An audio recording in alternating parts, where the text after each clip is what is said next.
It's one giant card game orgy, basically. That's exactly what it is. Okay, so, away from the Cards Against Humanity, which is a fun game, and on to the cartoon news for this week. And this cartoon news is, I know the big story, and I'll talk about that at the end. Let me just get the smaller stories out of the way first, because I know what you all want to talk about, and I will tell that at the end. But for the last week, the last 7 days of cartoon news has been kind of a mix of stuff. Okay, so like I was saying, for people who've been coming to the 10-frame theater for a while, there was a stream not too long ago that you probably remember of Yellow Submarine, which was really trippy, really all kinds of crazy. It was like the craziest kind of film ever created. The Yellow Submarine is the Beatles animated movie, pretty much. Well, it will be seen in theaters again in late May because Cineplex Entertainment announced that the animated film has been kind of digitally re-released. It's been out of print for a while, but it will be coming back to theaters on May 24th, 2012.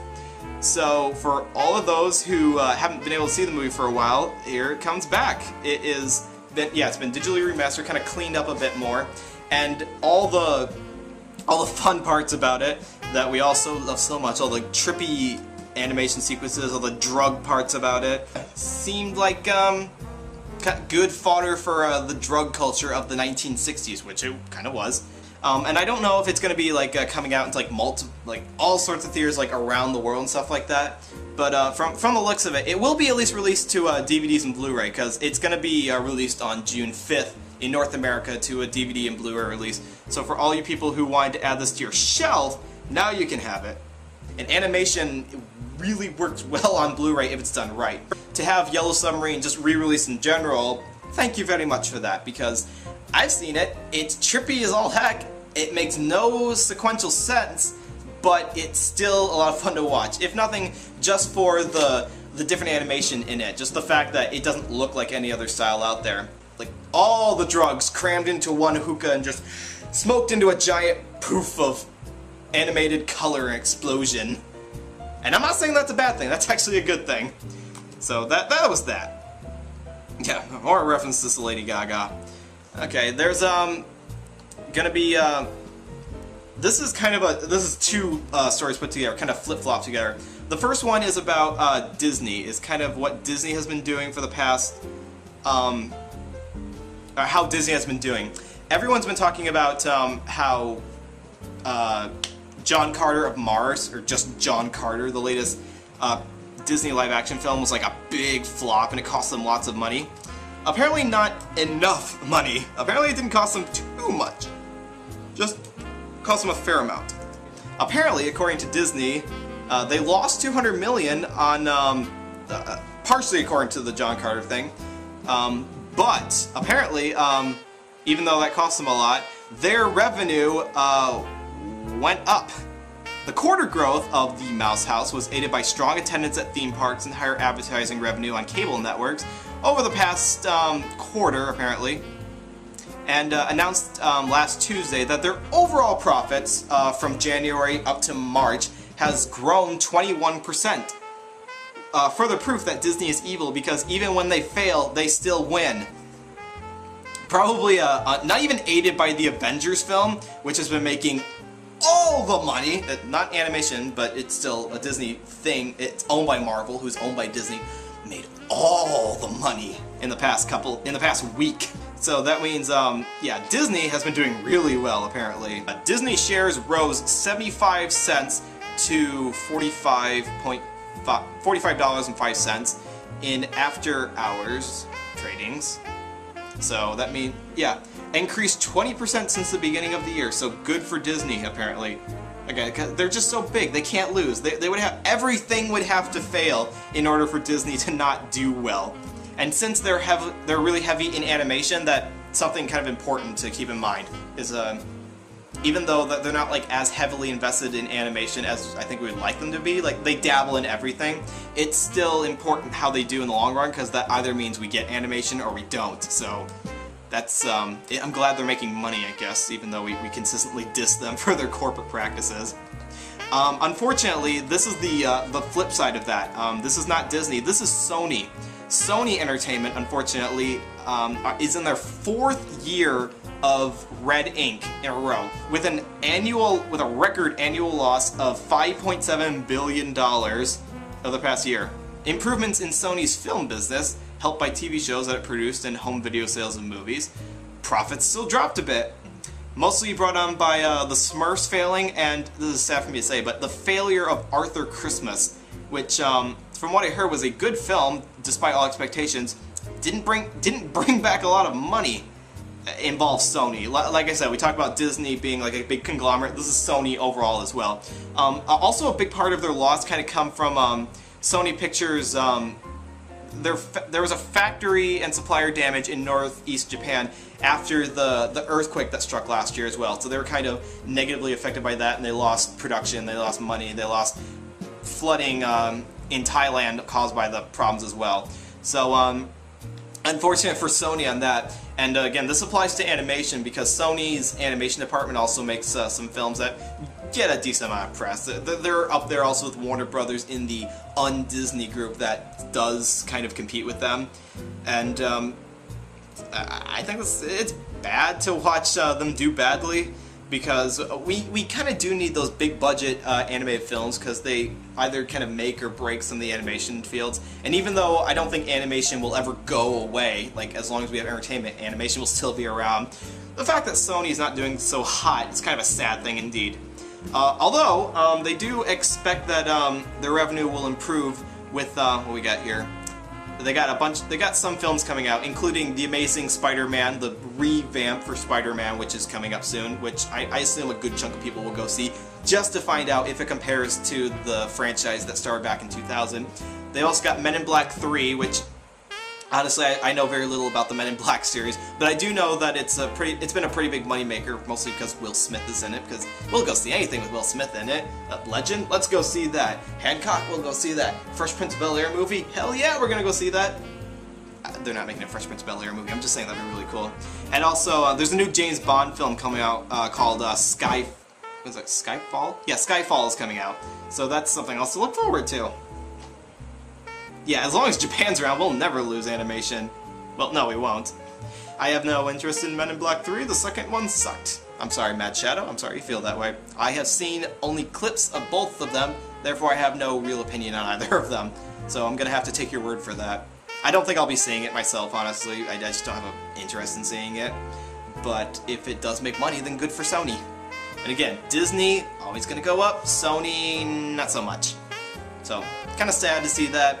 I don't know how this will affect animation releases as we know it, but like I said, there's a lot more animation departments out there, not just these two. Little quick update for those of you who are interested in the Total Drama series for our next story. Okay, for the record, I've seen Total Drama Island, and I liked that it was kind of a critique of the whole the whole reality show thing, the whole Survivor show, but it felt too scripted. Like, it didn't have the spontaneity of a real reality show, which you can't do, because if it's animation, you gotta script it. So anyways, yeah, we're getting a new series from that same production crew called Total Drama Revenge of the Island. In the past seasons, egotistical series host Chris McLean brought the show to diverse locales, including a movie set and a voyage around the world. Now we're going back to the island, where the drama began in Season 1. This time with an all-new cast, so all your favorite characters aren't there anymore. Sucks to be you. And since the show has gone global, Camp Wawankwa, I think that's what it's called, has been abandoned and turned into a toxic nuclear waste dump. The perfect place for new and painful cringe-inducing challenges. Oh goody. Yeah, I've seen clips of the other two seasons that came after the first one, and they didn't seem to like have as good as the first one. And I mean, I can just watch Survivor. Like, if I want this, I'll just go watch Survivor. But if you liked it, then there's a new series coming out. So, good for them. Good for Canada, I guess. I mean, there could be far worse shows coming out of Canada. I'm not even going to mention My Life Me, because I know a lot of people are already going to mention that. But still, not so bad on Canada's part. I'm just meh on it for me. Just meh. So, that's that update.